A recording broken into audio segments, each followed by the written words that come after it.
곧 예배가 시작됩니다. 온라인으로 하나님께 드리는 예배에 정성을 다해 임해 주시기 바랍니다. 온 가족이 함께 모여 거룩하게 예배를 드립니다. 부모가 아이들의 훌륭한 영적 교사 역할을 하시길 바랍니다. 단정한 복장으로 예배를 드립니다. 성경책을 지참합니다. 예배 10분 전부터 예배 준비를 완료하고 기도합니다. 올바른 자세로 모든 순서에 정성을 다해 참여합니다. 핸드폰보다는 TV나 컴퓨터 모니터로 예배를 드립니다. 예배에 집중하여 하나님의 은혜를 기대합니다. 헌금은 정성껏 준비해서 우편으로 보내시거나 직접 교회 사무실 헌금함에 봉헌합니다.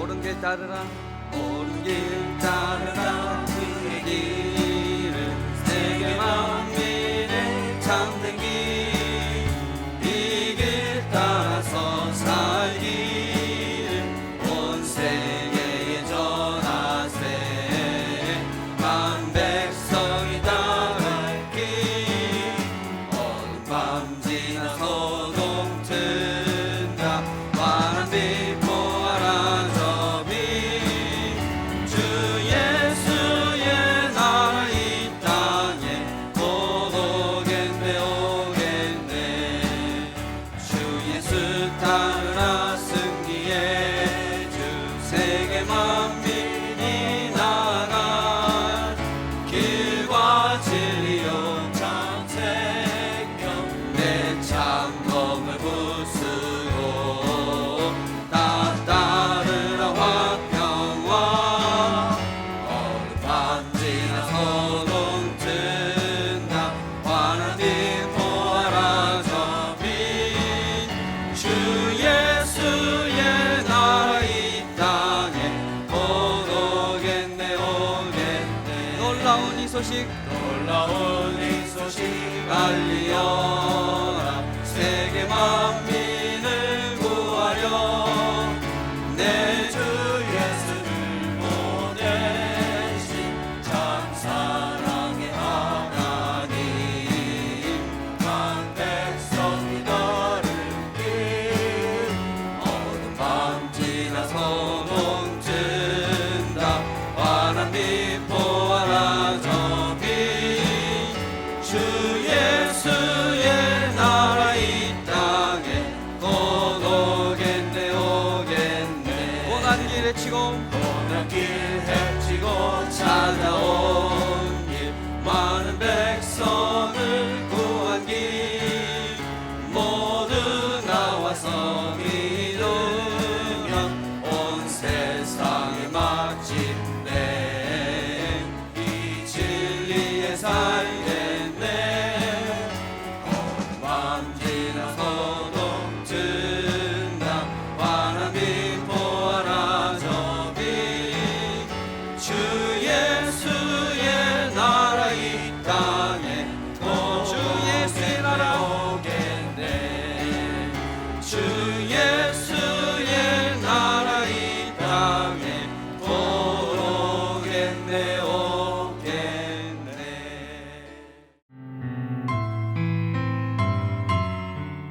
고마우신 하나님 아버지, 오늘도 새벽에 일어나 하나님 앞에 말씀과 기도로 하루를 시작할 수 있게 하여 주심을 감사드립니다. 전염병과 침체되어 있는 경제로 인하여 불안과 걱정으로 얼어붙은 우리들의 마음을 하나님의 사랑과 자비로 녹여주시옵소서. 오로지 빠르고 무섭게 변화하는 세상만 바라보며 마음과 생각이 굳어지고 강팍해지지 않게 하여 주시고 영적인 눈을 뜨게 하여 주시옵소서. 새 영을 우리 속에 두고 새 마음을 우리에게 내려주시되 우리의 육신에서 굳은 마음을 제하고 부드러운 마음을 주시옵소서. 목사님의 입술을 통하여 하나님의 말씀을 온전히 받을 수 있게 하시고 말씀을 통하여 우리의 마음이 다시 뜨거워져서 온전히 빛이 되신 하나님만을 바라볼 수 있게 하여 주시옵소서.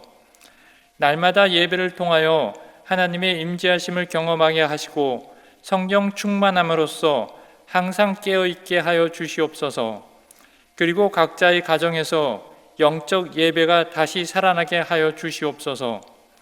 보이지 않는 곳에서 열심히 수고하시는 목회자님들과 말씀을 전해주시는 한희준 목사님께도 성령 충만함으로써 채워주시옵시고, 말씀을 받는 우리들 또한 하나님께서 주시는 말씀으로 오늘 하루를 이겨나갈 수 있게 도와주시옵소서. 예수님의 이름으로 간절히 기도드립니다. 아멘.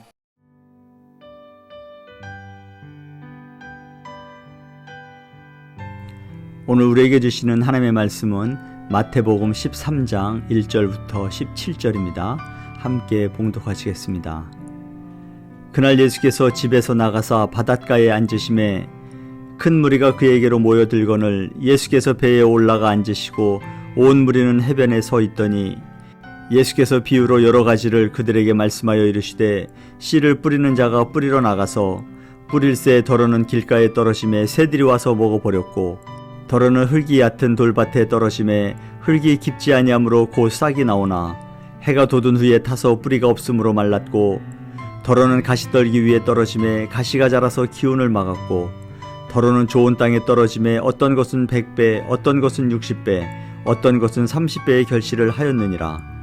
귀 있는 자는 들으라 하시니라. 제자들이 예수께 나와 이르되 어찌하여 그들에게 비유로 말씀하시나이까? 대답하여 이르시되 천국의 비밀을 아는 것이 너희에게는 허락되었으나 그들에게는 아니 되었나니, 무릇 있는 자는 받아 넉넉하게 되되 없는 자는 그 있는 것도 빼앗기리라.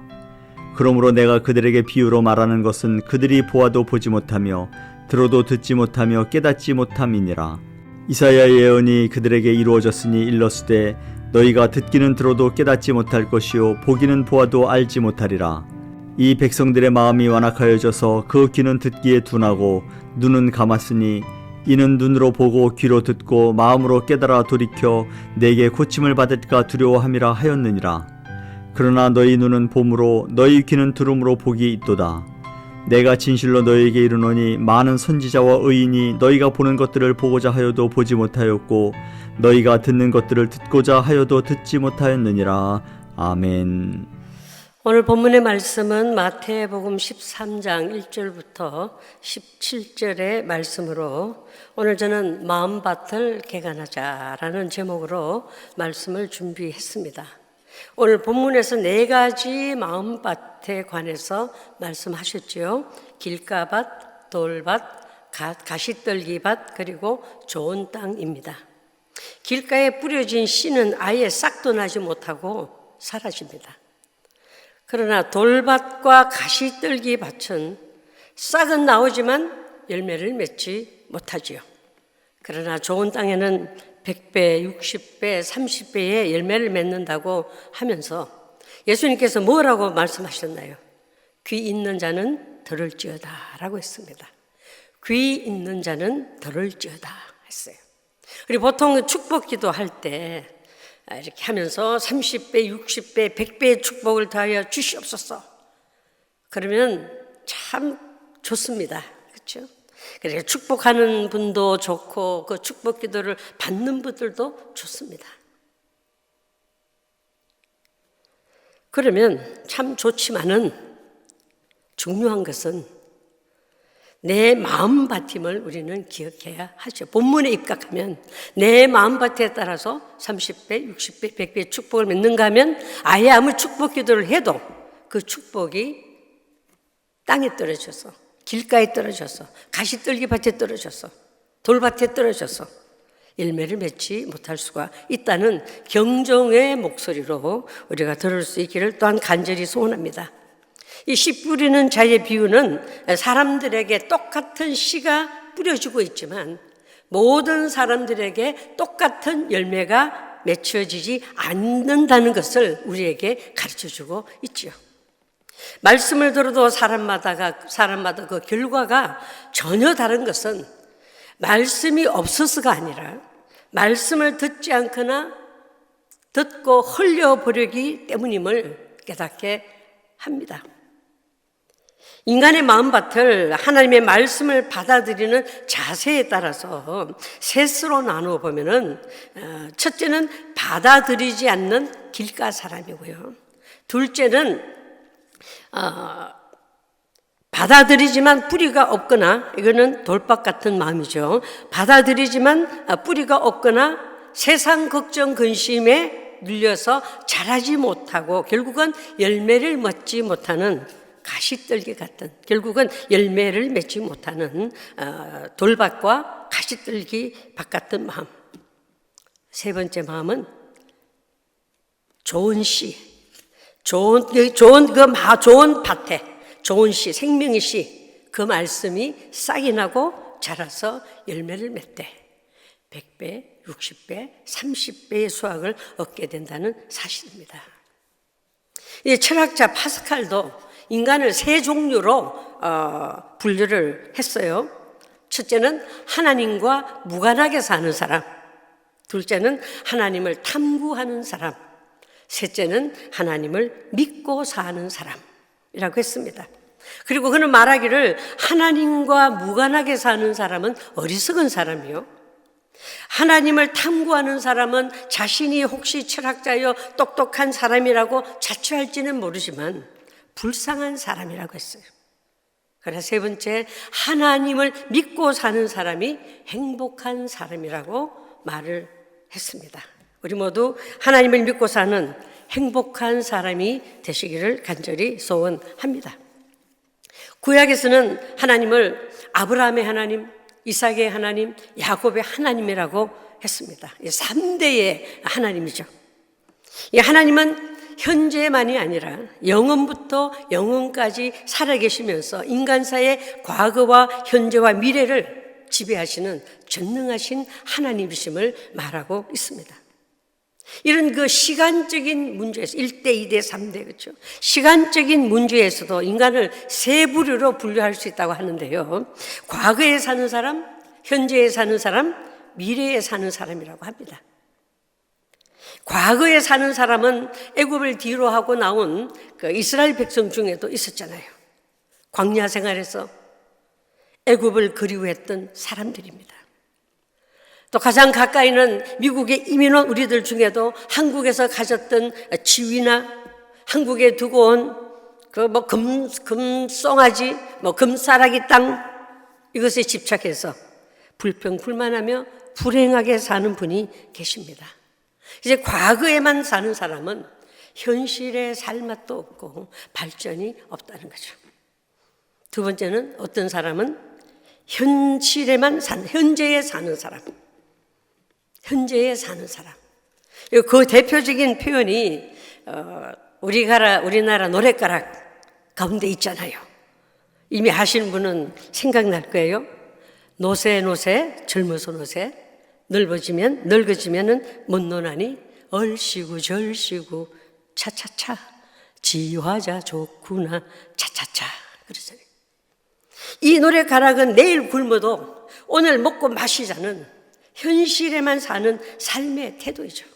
가만히 보면 우리 기독교인의 정서에는 전혀 맞지 않는 그런 노래가락입니다. 이 노래가락은 옛날에 말로 전해오던 것이 1950년도에 곡을 붙인 것으로 알려져 있다고 하네요.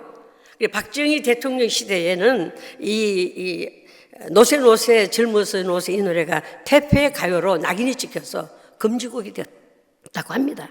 왜냐하면은 박정희 대통령 그 당시에는 새마을 운동이 전개되는 시점이잖아요. 그렇기 때문에 노새 젊어서 노새, 이거는 방해물이 되었던 것입니다. 대신에 무슨 새마을 노래가 있었죠. 제가 원래가 김희조거든요. 엄씨 집안의 시집을 가서 엄희조가 되었는데 이 김희조 작사 작곡 잘 살아보세 우리도 한번 잘 살아보세. 2절에 가면은 일을 해보세 우리도 한번 일을 해보세라는 새마을 노래와는 정반대였기 때문에 노새 젊어서 노새가 태폐가요로 금지곡이 되었다고 했습니다. 그래요. 현재에 사는 사람은 그의 삶이 발전이 없는 거죠. 세 번째, 어떤 사람은 미래에서만 사는 사람이 있다고 합니다.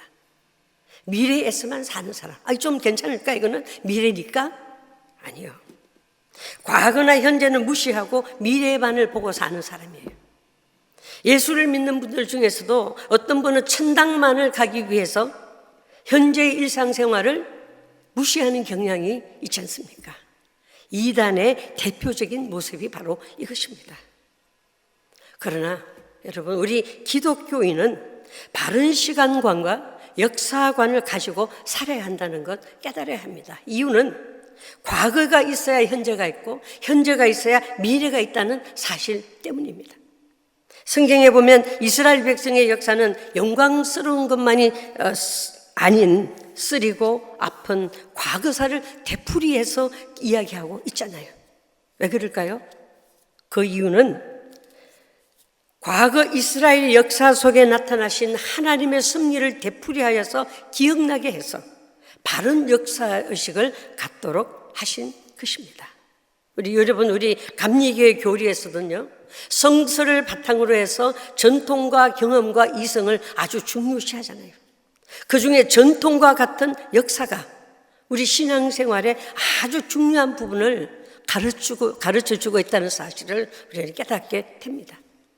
히브리서 12장 1절이라도 보면은 이러므로 우리에게 구름과 같은 허다한 증인들이 있으니, 구름과 같이 둘러싸인 허다한 증인들이 있으니 했어요. 이 말씀을 읽을 때마다 지난날 귀한 믿음의 전통을 이어준 수많은 분들을 생각하게 되고 가슴이 설레면서 그분들을 향해서 머리가 수그려집니다. 이렇게 바른 역사의식을 가지고 미래에 나타날 새하늘 새 땅을 믿음으로 바라보고 사는 자는 오늘 현실 생활을 더 성실하고 더 착실하게 살면서 보람을 느끼고 기쁨과 행복을 맛보며 살아가게 될 것입니다. 서양 격언 가운데 마음의 태양을 가져라, 입술에 노래를 가져라, 그리고 용기를 잃지 말라라는 서양 격언이 있어요. 마음의 태양을 가져라, 입술에 노래를 가져라, 그리고 용기를 잃지 말라. 여기에 이 내용을 이렇게 한번 또 붙여보면 우리 마음에 영혼의 태양 되시는 예수 그리스도를 모셔라. 그리고 입술에는 노래, 즉 찬송이 떠나지 않게 하라. 세 번째는 역경을 뚫고 나갈 용기를 가져라. 이 말씀으로 우리가 역해설할 수가 있습니다. 함께 우리 한번 외쳐볼까요? 마음의 태양을 가져라. 마음의 태양을 가져라. 입술에 노래를 가져라. 입술에 노래를 가져라. 용기를 잃지 말라. 용기를 잃지 말라. 참 좋지요. 본문이 기록된 당시에는 땅을 경작하고 씨를 뿌린 것이 아니라 씨를 뿌리고 땅을 경작했기 때문에 그 땅에는 돌도 있고 가시떨기도 있고 옥토도 있었다고 합니다. 이 의미는 어떤 사람의 마음은 돌밭만 있고 어떤 사람은 가시떨기 밭이고 어떤 사람은 마음이 좋은 땅으로 이렇게 구별되어 있다는 것이 아니라는 그런 의미라고 합니다. 우리 마음 안에 길가밭, 돌밭, 가시떨기밭, 좋은 땅이 공존해 있는데 내가 어느 쪽으로 치우치느냐에 따라서 그 나타나는 열매가 다르다는 것입니다. 저도 한때는 나는 길가밭인가? 나는 돌밭인가? 나는 가시떨기밭인가? 그럼 어떻게 하면 좋지? 이렇게 생각만 했지. 그럼에도 불구하고 이 마음 안에 좋은 마음 밭이 있다고 생각하기에는 너무 미안했던 것은 사실입니다. 그런데 창세기 1장 27절의 말씀을 읽으면서 다시금 소망을 갖게 되었습니다. 창세기 1장 27절에 뭐라고 했습니까? 하나님의 형상 곧 하나님이 자기 형상 곧 하나님의 형상대로 사람을 창조하시되 남자와 여자를 창조하시고 했어요. 하나님이 자기 형상 및 하나님의 형상대로 사람을 창조하시되 우리 안에 하나님의 성품, 즉 좋은 땅의 성량도 있다는 확신을 주셨습니다. 그래서 회개와 함께 말씀과 기도로 좋은 땅의 영역을 넓혀가려고 지금도 노력하고 있는 중입니다. 내 감정에 따라 길가밭이 되었다가 내 형편에 따라 돌밭과 가시떨기 밭이 되는 악한 습성을 벗어버리고 하나님의 형상, 즉 좋은 마음, 좋은 밭에 말씀을 품어야 한다는 깨달음입니다. 그래서 우리에게는 누구는 길가밭 같은 사람이고 누구는 돌밭 같은 사람이고 누구는 가시떨기 밭 같은 사람, 누구는 좋은 밭 같은 사람이 따로 정해져 있지 않다는 사실을 깨달으면서 서로가 서로를 향해서 중지하거나 비판하는 일은 하지 말아야 된다는 것을 다시 한번 깨닫게 되지요. 누가복음 6장에 보면은 너는 내 눈 속에 있는 들보를 보지 못하면서 어째 형제에게 말하기를 형제여 나로 내 눈 속에 있는 티를 빼게 하라 할 수 있느냐. 의식하는 자여 먼저 내 눈 속에 있는 들보를 빼라. 그 후에야 내가 밝히 보고 형제의 눈 속에 있는 티를 빼리라고 했습니다. 어떻게 내 눈의 들보를 뺄 수 있을까요? 예수 그리스도의 보혈만이 남을 헐뜯고 비판하는 우리의 길가밭, 돌밭, 가시떨기 밭을 좋은 땅으로 변화시킬 수 있기에 하나님께서 예수 그리스도를 우리 삶 가운데 보내셨음을 믿으시기 바랍니다. 우리 모두 예수를 제대로 믿으십시다. 그리스도는 말씀 앞에 앉을 때마다 기도하잖아요. 내 마음을 정결케 하시옵소서. 단단히 굳은 돌 같은 마음을 깨트려 부드럽게 하여 주시옵소서. 내 마음속에 품고 있는 잡초를 제거해 주시고 세상 염려, 걱정, 근심 내려놓고 말씀에만 임하게 하여 주시옵소서. 성령의 불로 내 심령을 태워주시고 십자가의 보혈로 정결한 마음을 허락하여 주시옵소서. 그래서 말씀으로 화답하게 하옵소서라고 성령님의 도우심을 간구해야 할 줄 믿습니다. 하나님의 말씀은 살아있고 활력이 있다고 했잖아요. 좌우의 날선 어떤 금보다도 예리하여서 혼과 영과 및 관절과 골수를 찔러 쪼개기까지 하심이 내 심령 가운데 역사하여 주시기를 기도하십시다. 그래서 내 심령 가운데 아직까지 있는 길가밭, 돌밭, 가시떨기밭이 이 말씀에 의해서 쪼개지고 부서지는 역사를 경험하는 우리 모두가 되기를 간절히 소원합니다. 또 마음의 생각과 뜻을 판단하신다고 하셨으니 그 판단의 말씀이 이 무딘 내 마음속에 역사하셔서 좋은 밭으로 좋은 밭에 바꾸어지고 좋은 밭의 영역이 넓혀져 가는 그런 경험을 하는 우리 모두가 되기를 간절히 소원합니다. 여러분 간혹 옥토같이 좋은 밭 같은 그 타고난 성품이 착하고 온유하고 겸손한 분이 있더라고요. 참 부럽죠. 그런 분들을 보면 어쩌면 타고난 성품이 저렇게 좋을까? 참 부럽습니다. 그러나 오늘 말씀에 입각하면 그런 분도 말씀으로 계속 양육되지 않으면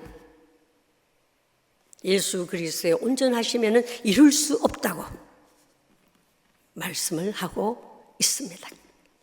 로마서 3장에서 뭐라고 했느냐면요. 그러면 어떠하냐? 우리는 나으냐? 결코 아니라. 유대인이나 헬라인이나 다 죄 아래 있다고 우리가 이미 선언하였느니라. 기록된 바 의인은 없나니 하나도 없음이라고 하셨잖아요.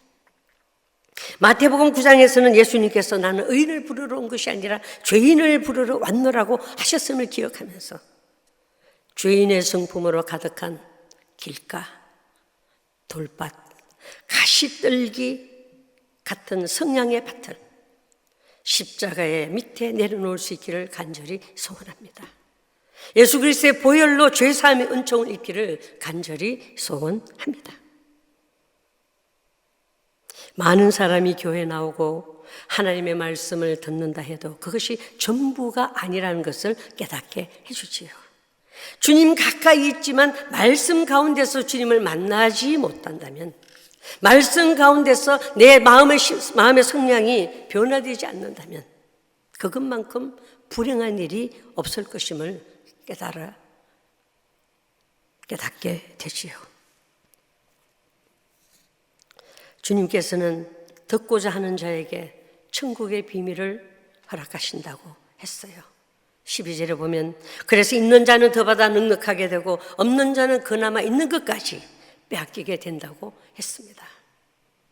구멍난 물통에 물을 채우려 하는 자는 아무리 물을 부어도 채워지지 않고, 온전한 물통에 물을 채워야 가득 채울 수 있다는 말씀, 가득 채울 수 있듯이 말씀도 마찬가지다라는 거죠. 주님께 순전히 나아가 말씀을 받고자 하는 자에게 말씀이 넉넉히 채워지심을 믿으시기 바랍니다. 말씀이 부족해서가 아니라 내 자신, 즉 내 마음밭이 문제임을 깨닫는 아침이 되었으면 합니다. 14절에 보니까 듣기는 들어도 깨닫지 못할 것이요 보기는 보아도 알지 못하리라 하는 말씀대로, 보고도 보지 못하며 들어도 듣지 못하는 것은 먹을 것이 잔뜩 차려져 있는 뷔페에서 굶주리고 목말라 죽어가는 것과 같은 것이라고 했습니다. 또 목적지가 분명하게 기록된 그 편말 앞에서 길을 못 찾고 헤매는 것과 같은 것은 완악함, 인간의 완악함 때문이라고 했습니다. 완악함이 무엇입니까? 길가밭, 돌밭, 가시떨기밭이죠. 오늘 아침 말씀 앞에 우리 내 마음밭을 다시 한번 점검하면서 말씀을 아멘으로 화답하기에 합당한 밭으로 경작되어지기를 소원합니다. 그리고 예수님만이 나의 구세주이심을 내가 믿습니다라고 고백할 수 있기를 간절히 소원합니다. 모델 예수보다 구주 예수가 먼저라네 라는 예화 하나를 소개하고 말씀을 마치고자 합니다. C.S. 루이스라는 분 여러분 잘 아시죠? C.S. 루이스, 그분이 대학 채플에서 예수의 구주 되심이라는 제목으로 강의를 끝냈을 때에 한 학생이 찾아왔습니다. 이렇게 말을 했대요. 만약 오늘 선생님께서 예수는 위대한 본받아야 될 스승이라고 말했다면 우리는 모두 일어서서 기립박수를 선생님에게 했을 것입니다. 그런데 선생님께서는 오늘 예수는 구세주라는 캐캐묵은 기독교의 교리를 얘기했기 때문에 우리는 박수는 그냥 어떤 반응도 보이지 않았다는 것 아시는지요? 이때 C.S. 루이스가 반문하기를, 자네는 정말 예수가 완벽한 모델이라고 생각하는가? 아, 그럼요. 당연히 그렇게 생각하죠. 이 C.S. 루이스가 하는 말이, 그러면 이 완벽한 모델이신 예수를 따라가는 것이 중요한 삶이라고 믿는가? 아, 그렇지요. 그러면 자네에게 분명히 묻겠네. 자네는 완벽한 도덕적 모델이신 예수를 자네가 완전하게 따라갈 수 있다고 생각하나? 그 모델이신 예수를 완전하게 따라갈 수 있다고 생각하나? 이 청년은 한참 생각하다가 완전하게 따라갈 수는 없겠지요. 이럴 때 C.S. 루이스가 이런 말을 합니다. 아, 그러면 자네도 도덕적 실패를 인정하는군. 그렇다면 자네의 삶 속에도 실수가 있었고 죄가 있었다는 사실을 인정하나? 아, 인정하지요. 그렇다면 자녀에게 필요한 것은 도덕적 모델로서의 예수가 아니네. 자녀의 도덕적인 실패와 죄에서 자녀를 구원할 수 있는 구세주이신 예수가 먼저 필요하다는 것 알아야 하네. 구세주이신 예수님을, 그리스도를 만난 다음에 비로소 그분은 자녀에게 모델이 될 수 있는 것이라네. 이런 말을 했다고 합니다. 도덕적인 실패와 죄에서 우리를 구원할 수 있는 구세주가 우리에게 먼저 필요합니다. 우리 마음속에 있는 길갓밭, 돌밭, 가시떨기 밭 같은 이 마음에 먼저 구주 예수가 나의 구세주이심을 믿고 예수 그리스도를 먼저 모셔야 좋은 밭으로 경작되어질 수 있다는 예화로 받았으면 좋겠습니다. 좋은 밭 원하시나요? 모델로서의 예수를 따라가는 것이 아니라 죄에서 구속해 주신 구세주로서의 그리스도 예수를 믿고 따르면서 마음밭을 말씀에 따라 개간해 나가는 우리 모두가 되었으면 합니다. 주님의 마음을 본받아 살아야 되겠지요. 주님의 마음 본받아 살면서 거룩하신 나도 이루리. 길갓밭, 돌밭, 가시떨기 밭이 십자가의 보혈로 경작되어서 좋은 땅, 좋은 마음으로 변화되기를 간절히 소원합니다.